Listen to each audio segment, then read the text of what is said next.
You are listening to the Digitalization and Industry 4 podcast, featuring a wide range of topics of matter in business, technology and management, connected to the rapid technology development and digitalization.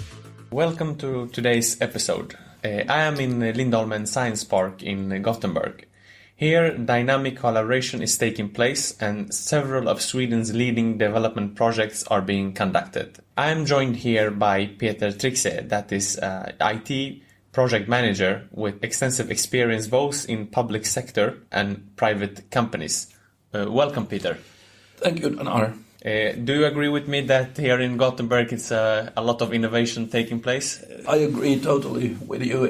It's great to be working here because there's a lot of tech companies and IT specialists working here. So it's a real innovation hub in a way, and also with closeness to Chalmers and other companies that are involved in research and development and so on. Yeah. I introduced you as a project manager with extensive experience. Could you tell us more about your journey so far? I moved here to Gothenburg about 6 months ago from Malmö. My roots are back in Stockholm, and that's where I grew up. I have been working with IT for the past 30 years or so in various roles. Back in the Stone Ages, I studied programming and computer languages at Kungliga Tekniska Högskolan in Stockholm. What you could study back then, because there was nothing else if you wanted to work with computer technology. I haven't worked that much in programming or computer languages because my journey took different turns instead. Well, it was also right before the term IT was even invented. IT became a term in the early 90s. And before that, you just talked about computers and programming and so on. Right after graduation, I worked in politics for a couple of years, but then it has been IT more or less night and day. I worked as a service desk manager, and from there I worked as a service delivery manager, became a CTO, and after that a CIO. At that time in my life, someone suggested that I should try to work as an IT consultant once again. So I switched careers and became an IT consultant once again. And that's what I have been doing for the past 10 years or so now, combined with a role as an IT project manager. I think that these various roles that I have had has made me quite aware of what works and what doesn't work with IT, and also how to deliver IT as a service in the best possible way. So you have a broad perspective, both in when it comes to operational IT and also strategic questions. Both. You can say that. In the past years, it's been quite a lot with management of IT and processes, how to work and how to structure IT. And this leads me to my next question. If you can help us explain some of the expressions that we often hear today. And I would like to start with, what's your view on the term digital? Digital in this context means using computer technology, software and machines to help day-to-day work in more or less all fields of the society of today. Digital is also the opposite of analog. And our world was quite analog not that long ago, say 40 years ago. We had dial phones with a cord that we plugged into a wall instead of smartphones that we have today. If we wanted to share written information with each other, we had to use a pen or a typewriter. All these sheets of paper that we ended up with, they went into binders, and all those binders that we had went up on bookshelves, and after a while, when there was no room left on the bookshelves, we moved those binders into storage. And all of this took a lot of space, of course. Also, if we wanted to find information about something, for instance, how many people live in Berlin, we had to go to a library and find the right book and look it up. And we could never be sure that the information in that book was correct. That book could have been maybe 10 years old, so the number in the book might have been not correct anymore. The first personal computers came to market close to 40 years ago now, and we have had access to the internet for the past 30 years, and smartphones and iPads have existed for about 10 to 15 years now. Development is quite rapid and has been for the past 40 years. As such, there's also quite a lot of dangers and hazards to be aware of. And I think it's a really interesting case that with the library, that we search, for example, the population of a city. This means that now today we can, at home with the mobile phone, get real-time data on the different statistics on. Absolutely, and I've also seen that, for instance, in schools. When I went to school, we had these books that we used in our lessons, and when I was in maybe 7th or 8th grade, I remember reading in the book that the President of the United States was John F. Kennedy, and this was in the 1980s that I went to school. And John F. Kennedy was president until 1963. So that says quite a lot about the information glitch that schools had back in those days. Nowadays, my boys, they look up things on the internet, and also in the schools they learn using iPads and have access to information that is fresh. So and with that, we often hear that it's changing our behavior, and in the projects I know that as a colleague we have worked on, it is digital transformation. So from your view, what does that mean? Digitalization or digitization. We have started using digital technology and tools to help us in our daily tasks. And now we can Google to find out how many people live in Berlin, and the number is most likely correct because the information is more up to date. We can also store electronic documents on our computers instead on binders, or on servers, or in the cloud. And the industry can use digital tools when producing components, as computers can store information and use it for more accurate measuring and manufacturing, for instance. And with that, I know that in the beginning you said that the term IT was some way new. What does that mean? IT stands for information technology, and is basically nowadays a term used for, more or less all digital use, handling and sharing of information. Electronic documents, software, TV, and within IT you have to deal with all the issues needed for safe delivery of digital services to users and customers. Information security, cybersecurity, availability, continuity, reliability. IT is a wide term, and usually if you say that you work in IT, nobody still knows exactly what you're doing, simply because it's hard to grasp the full context of what IT is. And IT in itself has become the backbone for everything all of us are doing every day, whether it's at work or at home. IT for granted nowadays. And Peter, in the next section, I want us to cover a little bit about digitalization, IT, and management or leadership here. In the beginning, we talked about the digital transformation, and based on your experience when you have worked with a lot of organizations, what is your view on the benefits and challenges from your perspective? Companies and organizations are starting to see the benefits of using digital technology and tools in their daily work. Even at my kids' school, as I said, they use iPads and laptops to help the kids study and find information. I think this is great in general. However, we also must be aware of the risks involved. The society is getting dependent on a working infrastructure with fast internet and access to the cloud more or less instantly. But what happens if there's a huge breakdown and the internet is inaccessible for several days, maybe even a week?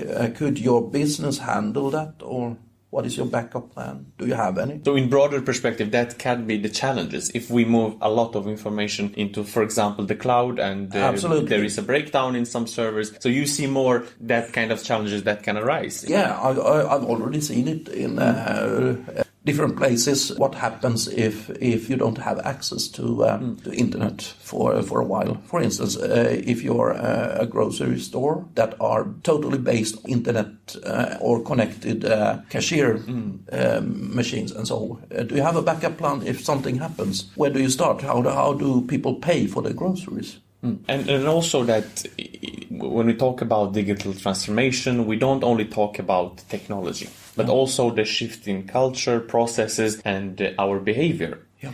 And then one question in that is that we often seem to think about digitalization and IT in different ways or separately. But what is the role of IT governance in integration of the different digital technologies? The role of IT governance always be that management needs to know what's going on, that they have the right focus and also make the right decisions about IT. That is how IT governance should work. However, the truth is that it's not like that in quite a lot of places. There are companies and organizations where management doesn't have a clue about what's going on in the IT department. If you want to succeed in your digital transformation, you need to get things straight. You can never change the culture, processes or behavior if you don't govern and manage that change. Because often when we have met some organization, IT department has been kind of standalone in silos, and they have maybe developed tools that in some way nobody uses in that way. Yeah. So here you are saying that some aligning IT to some kind of digital strategy, or how should we combine those two so IT departments don't work in silos? I've seen that there's a transformation going on where the governance is getting closer to the business and run together as a cooperation. I think it's very wise and very good because it leads to faster decision making. However, the problem is still that the money or funding is somewhere much higher up in the traditional management levels. So when you need more money for new innovative technology, the process is still quite slow and frustrating. And if you let this IT and business co-op run its own business and also allow for fast refunding if needed, you will have a new tech revolution in your hands. And based on your different positions that you have had, a lot of times we want to work with and guide the organization using different frameworks. Yep. Can you guide us a little bit through the different frameworks that are commonly used in different organizations? Yeah, sure. For instance, ITIL is commonly used at IT departments. It stands for Information Technology Infrastructure Library, and it's a set of detailed practices for IT service management, delivering IT as a service for customers and users. Another framework, PM3, Swedish governance model, originating from application management once. It has evolved into a framework for efficient governance of the intersection between IT and business operations. So the focus there is more like getting cooperation between business and IT. Also COBIT is a framework created by ISACA for IT management and IT governance, and that framework is more or less a framework from governance point of view and management point of view. So TBM, Technology Business Management, also basically about running IT with greater business acumen by providing a shared decision-making model. And that is quite focused also on the management side of things. All these frameworks, they can coexist and work together. A lot of companies and organizations have, for instance, both ITIL and PM3. There are some conflicts, of course, between different frameworks, but if you get it to work together, you can also have great benefits. Did you see from your past experience as in the senior roles or the top management, how important are these frameworks? They are important if you want to have processes and ways of working together in place, because you don't have routines and processes. There's a huge chance of work being done ad hoc instead. Nobody knows who's doing what and why and for who. So if you have one or more frameworks who have started working, you have a better chance of having control and also document what's been done. And it's also important from, for instance, revenue. If you follow frameworks and routines and processes, you can always go back and see how have we tackled the different problems and challenges. And with this, a lot of, you mentioned roles as a very important part. And we know that there is a lot of IT project managers that want to implement these new technologies. Yeah. But the role of the project manager is often complex. A lot of stakeholders, a lot of interactions. Yeah, sure. So based on your experience, how can you be a successful project manager, and what are the challenges that is common? To succeed in project management, first of all, you've got to understand what the project in itself is all about. To understand what the goal is, what you want to achieve with the project, and this should be crystal clear for all stakeholders and team members. If it isn't, well, then you are not going to succeed. You've also got to have the right team members. Don't try to do the project all by yourself. That is a high road to disaster. Gather the expertise you need to pull the project together. The third important factor is to have a realistic time plan. You can never rush a project through. The outcome will most likely be catastrophic. But it's also a total disaster to set up a deadline for a project that is way beyond a foreseeable future. The project will never be finished in that way. And in that time plan, also set up some milestones and sprints. Focus on what needs to be done every week and every month. What you need to do yourself and what do other team members need to do. And in that way, the project will succeed, and hopefully you will be recognized as a successful project manager.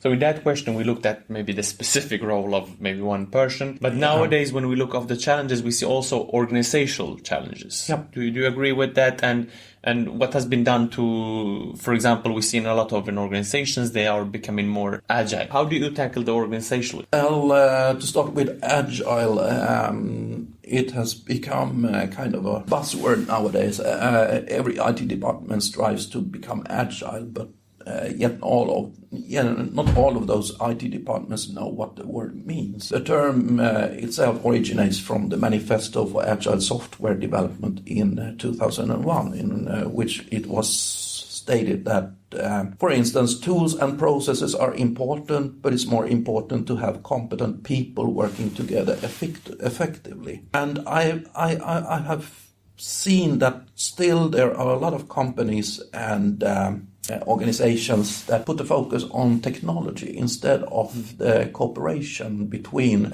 business and IT. And if you really have that focus for cooperation, then you are truly working agile, because then you are listening to the customer's problems instead of trying to only solve problems that are evolving. And with that, when looking at the organizational question, you have also had the manage to create organizations, new organization, and leading teams. Yep. In terms of creating maybe somehow successful teams that can achieve their goals, where there's a collaboration and a healthy environment. How should you as a manager work to create this kind of environment? Well, to create a successful team, it's all about listening to people. What makes them tick? What are their interests and their expertise? And how can I use that expertise and wisdom in the best possible way? How will they interact with other team members? How can I make them grow and feel happy with their work? As a leader, you have to make every single team members, every single workday feel like they have achieved great, something worth to remember. A happy day. If you can make the team members feel that, wow, I really love my job, as they go home in the afternoon, and wow, I can't wait wait to get to work as they wake up in the morning, then you're a great leader. It's up to you to become that person.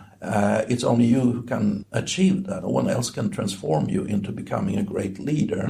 So you have to adjust your mindset, be empathetic, be positive, be someone people can talk to, and be a mentor or a guru in a way. I think true leadership is about making people feel needed, that they are important and valued each and every day. And one question I would like to ask you, that because you are also involved previously as well, and when you are recruiting new manager or leaders to your organization, what kind of skills do you look for in this kind of recruitment when you are recruiting new, for example, manager or leaders? If we put all the factual aspects aside, there are some aspects that a leader should have for a specific role. But I think the good leadership is also about being flexible. Things should never be written in stone.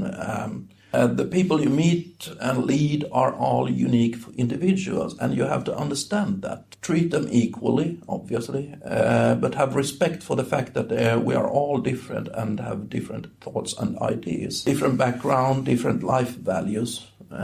All people are not cast in the same mold. They are not just a grey mass that you are in charge of. You have a great impact on these people's daily life, and you have to respect that. And they also have a huge impact on your daily life, and you should respect that as well.